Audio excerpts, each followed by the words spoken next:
Hey guys, today's video about living with visual impairment. I'm going to share my flight experience recently I had with a new airline I flown with the service animal. Went online with my voiceover and heard some really great deals through Frontier Airlines. And they're a very discounted airline, but they do have charges for, like, when you pick your seat, when you check your bag, or even a carry-on bag they charge you for. You get one free bag, but it has to be the size of a purse. A backpack size is considered a carry-on as well. And I think the charge is $38. So, but the flight was direct from Columbus to Austin with no layovers, and for 2 round tickets it only cost me $333 for the tickets themselves. And about time, we only did one bag.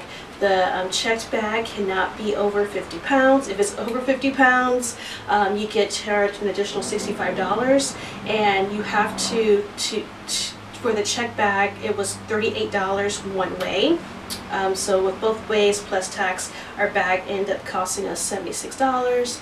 We picked 2 seats, $10 each. They had different tiers where the seats up in the front had more leg room, which were $30. They had $20 seats and $10 seats. So for 2 people, I just picked $10 seats.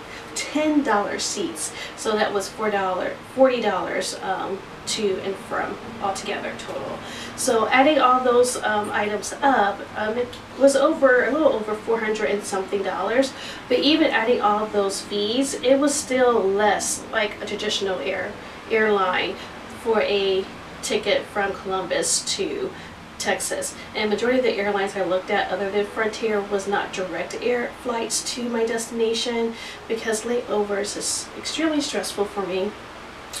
Just to make sure I get to the right gate. But luckily I had my husband with me, so I really didn't have to worry about that much. But the cool thing about it is that Frontier Airlines, on their website, they have a section for special needs. I didn't need someone to escort me to the gate because I had my husband with me, but I did notify on the website that I was visually impaired and that I had a service animal. Now, not all airlines are the same when it comes to the verification check-in process for your service animal. So it's very important when you're traveling, if you have a service animal like a guide dog, to make sure you go on to your airline website or call their customer service line to see what their qualifications are before you get surprised checking your bag and realizing you didn't have all the information you need. So with Frontier Airlines, they do split it up between 2 different types of service animals. You have your traditional service animals, like the guide dogs for the blind, animals that are trained with people with, like, seizures, deaf, things of that nature. And then they had a section for emotional support animals, which had a totally different list of qualifications that those passengers need to bring at the check-in counter.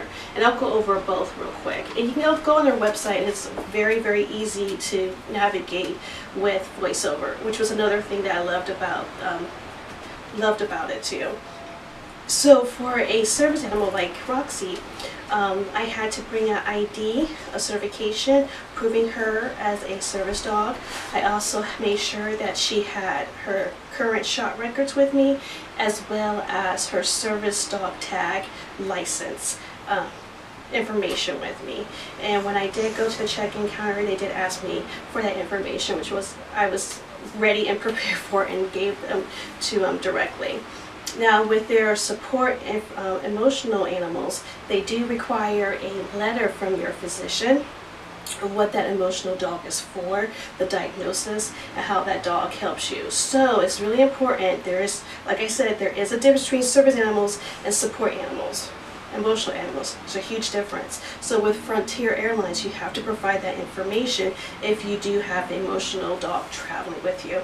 And I think the animals is like, they have like a list, like rabbits, cats, dogs are acceptable as emotional travelers with the passenger.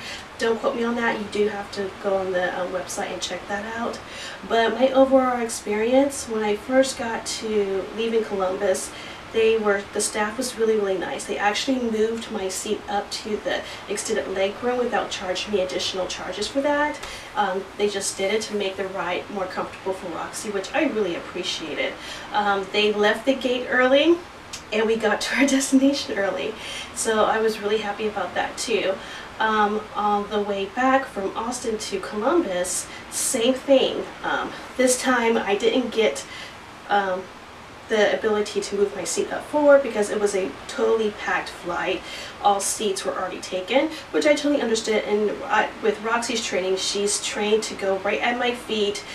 Remember, with your service animal, when you get on the plane, my biggest tip for you guys is to always pick the window seat, and you're traveling with someone, have them sit in the middle seat with you. So that way, if your guide dog happens to peek their head out from under the seat, this is going to be on your friends, your partner, whoever's traveling with you's feet. Because if you do the aisle seat and your dog is not totally under the seat and they pick their head in the aisle, the airline has the right to kick you off. Your dog is not allowed to be any part of them. The nose, any part of them cannot be in the aisle. So the one thing I definitely do when I travel, I always get the window seat. And if I'm traveling with someone, I always have them sit in the middle seat with me. But coming back, it was perfect, same experience. They were able to leave early. I mean, Frontier Airlines don't play. It's like they want to get people loaded and let's leave early so we can get to your destination early. And that's what happened. We were about 35 minutes early to our destination back to Columbus, which that's awesome. I loved it. So my overall experience with Frontier, it's a no-frills airline. I mean, you're gonna pay for every single thing, the snacks, drinks, whatever. But if you're looking for a good deal, and if you're looking for a great experience if you have a service dog, I can't speak on the emotional dog side because I don't have one, but on the on the service dog side, I had a really good experience with Frontier. So I hope this helped you guys, and if you have any questions, leave it down below, and I'll see you next week.